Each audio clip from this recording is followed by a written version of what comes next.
Hello viewers, पिछले videos में आप संयोजन व वियोजन अभिक्रियाओं का अध्ययन कर चुके हैं। इस वीडियो में हम विस्थापन तथा द्विविस्थापन अभिक्रिया का अध्ययन करेंगे।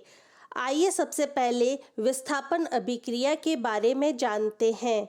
जैसा कि आपको विस्थापन शब्द से ही पता चल रहा है कि यहाँ विस्थापन हो रहा है या प्रतिस्थापन किया जा रहा है, तो विस्थापन अभिक्रिया की परिभाषा होगी वह अभिक्रिया जिसमें परमाणु या परमाणुओं के एक समूह में किसी अन्य परमाणु द्वारा विस्थापित या प्रतिस्थापित किया जाता है, विस्थापन अभिक्रिया कहलाती है। जैसे उपरोक्त उदाहरण में अगर यह मान लिया जाए कि A B की तुलना में अधिक प्रतिक्रियाशील है, तो A BC से B को प्रतिस्थापित कर AC का निर्माण कर लेता है।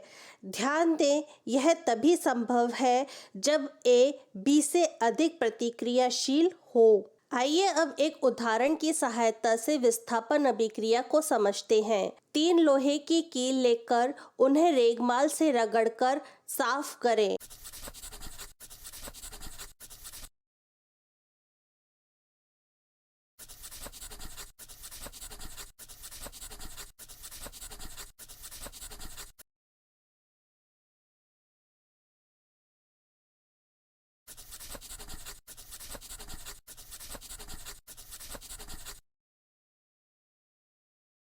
और फिर 2 परखनली लेकर उन्हें A तथा B के रूप में चिन्हित कर लें। अब प्रत्येक परखनली में लगभग 10 ml कॉपर सल्फेट का विलयन लें।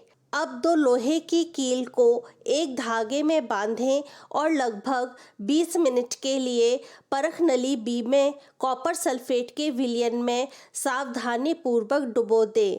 तुलना के लिए एक लोहे की कील को अलग रखें। 20 मिनट के बाद कॉपर सल्फेट के घोल से लोहे की कीलों को निकाल लें। अब हम A और B परखनलियों के कॉपर सल्फेट विलयन के नीले रंग की तीव्रता की तुलना करेंगे और दूसरी तरफ लोहे की कील तथा कॉपर सल्फेट के विलयन से बाहर निकाली गई लोहे की कील के रंगों की भी तुलना करेंगे। आप देख सकते हैं कि कॉपर सल्फेट विलयन का नीला रंग फीका पड़ गया है तथा लोहे की कील भूरे रंग की हो गई है। इस क्रियाकलाप की अभिक्रिया का समीकरण होगा, अर्थात आयरन कॉपर सल्फेट के विलयन के साथ अभिक्रिया करके आयरन सल्फेट का निर्माण करता है। क्योंकि आयरन कॉपर की तुलना में अधिक प्रतिक्रियाशील है, इसलिए आयरन कॉपर सल्फेट से कॉपर को विस्थापित कर आयरन सल्फेट व कॉपर का निर्माण करता है। अतः यह एक विस्थापन अभिक्रिया कहलाएगी।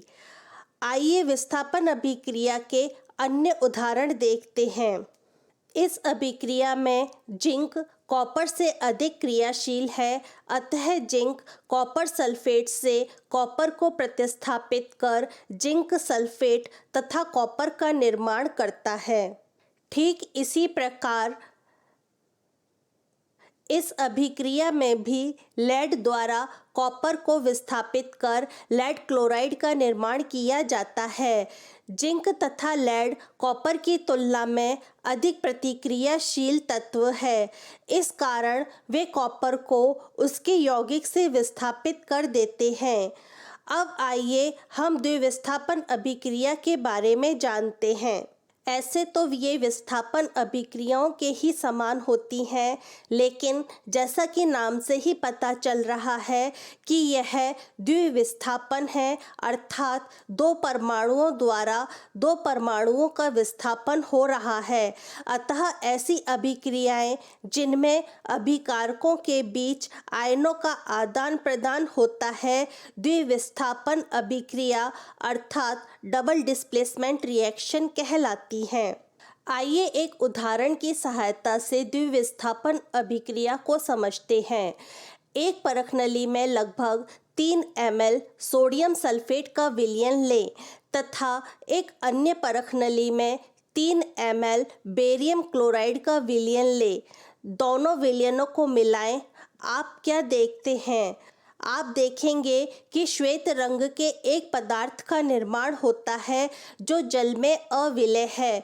इस अविलय पदार्थ को अवक्षेप अर्थात प्रेसिपिटेट कहते हैं। जिस अभिक्रिया में अवक्षेप प्रेसिपिटेट का निर्माण होता है उसे अवक्षेपण अभिक्रिया अर्थात प्रेसिपिटेशन रिएक्शन कहते हैं।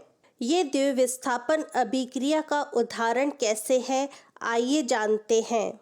इस अभिक्रिया में क्लोरीन आयन सोडियम सल्फेट से सल्फेट आयन को विस्थापित करता है और बेरियम आयन सोडियम सल्फेट से सोडियम आयन को विस्थापित करता है।